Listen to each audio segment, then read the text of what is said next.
Have you ever felt like your life should be full by now, but every time you look inside, all you can hear is silence?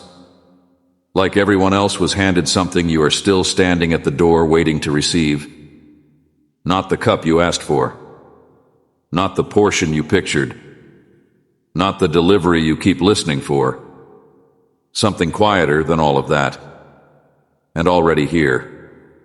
As I speak, I am turning your face toward the jar in your hands, the one you keep lifting to the light to see whether anything has finally been placed inside. Come and sit with me a while over this vessel you have been carrying half ashamed, certain it is emptier than everyone else's. You do not have to fill it before you come. You do not have to explain to me why it feels so light in your grip. I am not asking you to arrive full. I am asking you to hold it open. Let me show you what has been resting inside the clay the whole long time you spent waiting for a shipment from somewhere else. There is a scene playing in you. I have watched it more times than you would guess. You lift the jar of your life up to the window. You tilt it. You listen for the sound of something moving around inside. Nothing rattles. So you set it back down on the shelf and decide you are still empty, still waiting, still behind everyone who seems to have received already. A mother counts what is left on the table after the bills are covered, and here's only the shortfall in it. A man works a second shift. He drives home in the dark, still sure he is not enough for the people sleeping in that house. Someone lifts their eyes to another person's life the way you stare through a lit window from a cold street, convinced that every other vessel came filled, and yours alone came cracked. None of that watching is hidden from me. I have been beside the shelf where you keep the jar, not off on some far hill deciding whether you have earned a filling. I have been close to the tired hands that keep checking, close to the small daily arithmetic you do, when no one else is awake to see it. And the ache underneath all your counting is not the ache of a person who has nothing. It is the ache of a person who has been told to keep waiting for the very thing already sealed inside them. Notice, too, how the asking has shrunk in you over the long wait. It used to be a full request, spoken with the confidence that the jar would be answered. Now, on the thinnest nights, it is barely a sentence. Half a breath pushed toward the ceiling that you are not even sure counts as prayer. It counts. Not one of them has slipped past me. The whispered half-question you assume is too faint to land anywhere is the very one I bend down to catch. And I have seen the quieter accounting, too. The kind no one else is in the room for. The same page of numbers opened on your phone and closed again. The message to someone who owes you an answer, started and moved back to your drafts. The plan you keep pricing out in the dark, setting it down, because the jar looks too empty to even begin. None of that is a verdict. It only shows me where you have been hunting for fullness in the one place it was never kept. Some of you learned this counting early. In the house you grew up in, there was never quite enough. And you learned to watch the level in every jar, to measure love by what was left over, to brace for the bottom of things before you had even reached the middle. You were handed a scarcity you did not choose, and you have carried it into rooms that are not that house and years that are not those years, still checking, still rationing, still sure the supply could run dry at any moment. I saw the child who learned to expect too little. I have never once measured you, not the way that house measured you. And I have watched you do the hardest thing of all, which is to keep giving out of a jar you were sure was empty. You poured patience into your children. On the days you had none left for yourself, you carried someone else's worry. When your own was already more than you could hold, you showed up again. For people who never once asked how full your vessel was, you thought you were running on nothing. You were not. You were pouring from the treasure, calling it your last reserves. And the fact that it never ran out was not you stretching thin. It was me, keeping the vessel full faster than you could empty it. So do this with me now, if you are somewhere you can. Let both hands come to rest open in your lap, palms turned up toward the ceiling, the way you would hold something you are waiting to receive, rather than something you are straining to keep from losing. Notice how unfamiliar open hands feel after all this gripping. That upturned shape is the shape of a vessel, not a fist that clenches around crumbs. A bowl that can hold what is poured. The emptiness does not visit at random. It has its favorite hours. And I am with you in each one.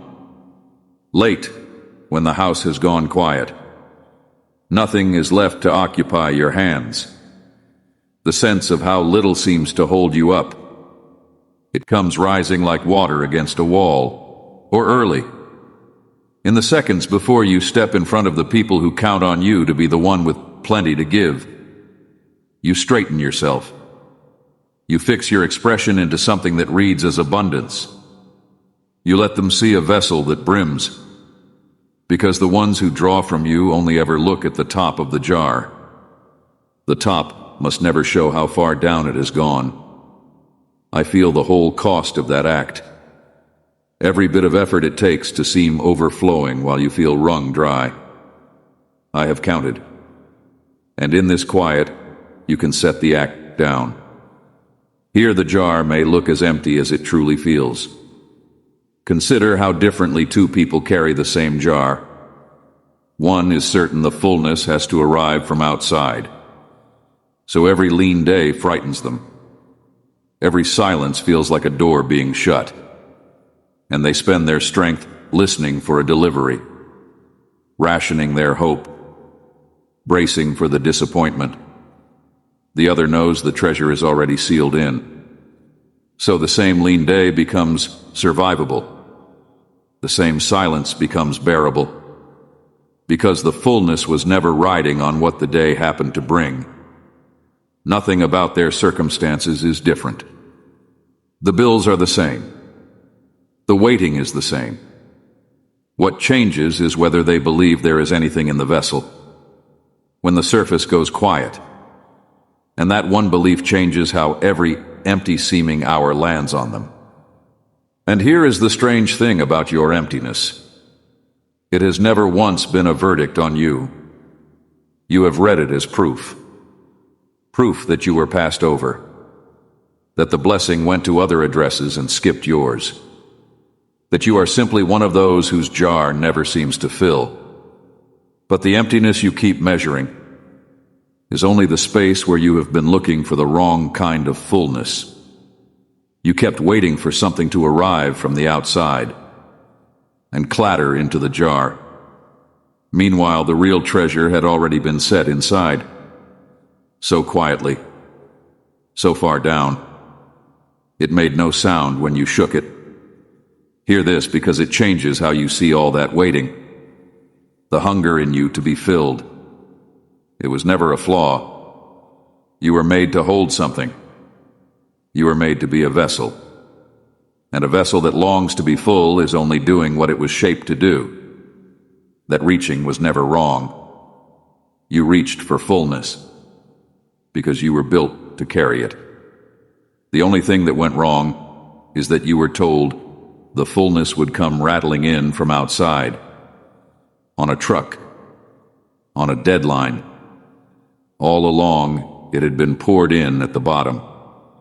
It was only waiting for you to stop shaking the jar, long enough to feel its weight. The picture of me you have been holding all these years was painted by people who taught you that provision is a wage. That if you wait long enough, believe hard enough, and prove yourself faithful enough, then one day the shipment finally arrives. The jar is filled from the outside as your reward. You learn to read me as a God who keeps the good thing back in a storeroom somewhere. He hands it over, only when you have earned the release. So you have poured your years, into qualifying for a yes. You check the door. You listen for the sound of an answer. You grieve the days nothing comes. And you begin to wonder whether your name was ever on the manifest at all. And the cruelest part of that lesson was what it did to your sense of yourself. If provision is a wage, then an empty jar can only mean one thing: you have not earned it. So every lean season turned into an accusation. Every delay turned into a grade. You started to believe that the emptiness was me withholding, that the withholding was a message about your worth, that if you were only more disciplined, more grateful, more faithful, the jar would finally fill. That is not how I provide, and it was never how I saw you. I do not fill the deserving and starve the rest. I place the treasure in the clay, before the clay had done a single thing to deserve it, which is the whole